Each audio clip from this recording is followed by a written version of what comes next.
বাচ্চাদের জন্য মজার ম্যাকারনি পাস্তা এবং নুডলস রান্না এর রেসিপিতে সবাইকে আমার চ্যানেলে আমন্ত্রণ জানিয়ে শুরু করছি আমার আজকের ভিডিও।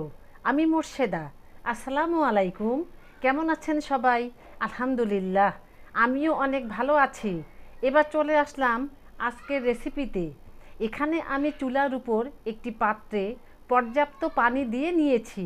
এবার তার মধ্যে আমি দিয়ে দিচ্ছি রেগুলার রান্নার 2 চামচ পরিমাণ তেল, আর তার সাথে দিয়ে দিব সামান্য পরিমাণে লবণ। পানি গরম হয়ে আসা পর্যন্ত অপেক্ষা করব। পানি গরম হয়ে এসেছে। এখন এখানে আমি দিয়ে দিচ্ছি 1 বাটি ম্যাকারনি পাস্তা আর 1 বাটি স্টিক নুডলস। স্টিক নুডলসগুলো আমি এভাবে ছোট করে ভেঙে নিয়েছি। এবারে পাস্তা আর নুডলস একসাথে সিদ্ধ করে নিব।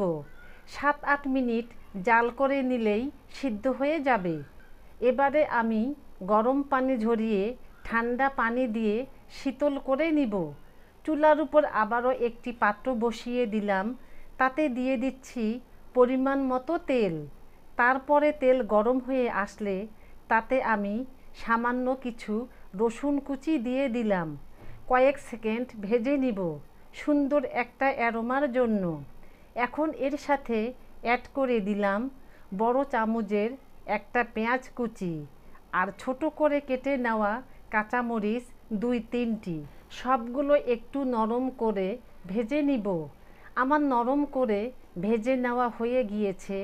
এখন এর সাথে আমি ভেঙে দিব একটি ডিম। সব কিছুর সাথে মিশিয়ে নিলাম ডিমটাকে।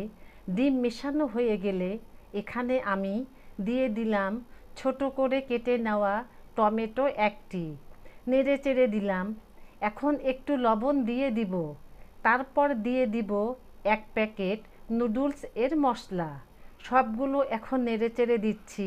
সবার শেষে দিয়ে দিব আগে সিদ্ধ করে রাখা ম্যাকারনি পাস্তা আর নুডলসগুলো। এই পর্যায়ে সবগুলো ভালো করে নেড়ে চেড়ে দিতে হবে।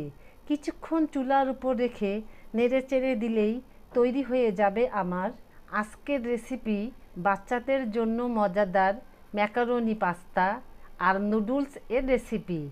আমি এখন অন্য একটি পাত্রে তুলে নিচ্ছি পরিবেশনের জন্য। পরিবেশনের সময় আমি শসা কুচি আর ধনিয়া পাতা কুচি দিয়ে পরিবেশন করেছি, আর এতে সবারই খেতে ভালো লাগে।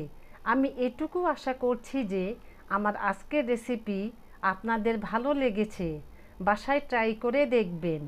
আর হ্যাঁ, যদি আমার আজকের রেসিপি আপনাদের ভালো লেগে থাকে তাহলে আমার চ্যানেলটি সাবস্ক্রাইব করে আমাকে ফিডব্যাক করে জানাবেন।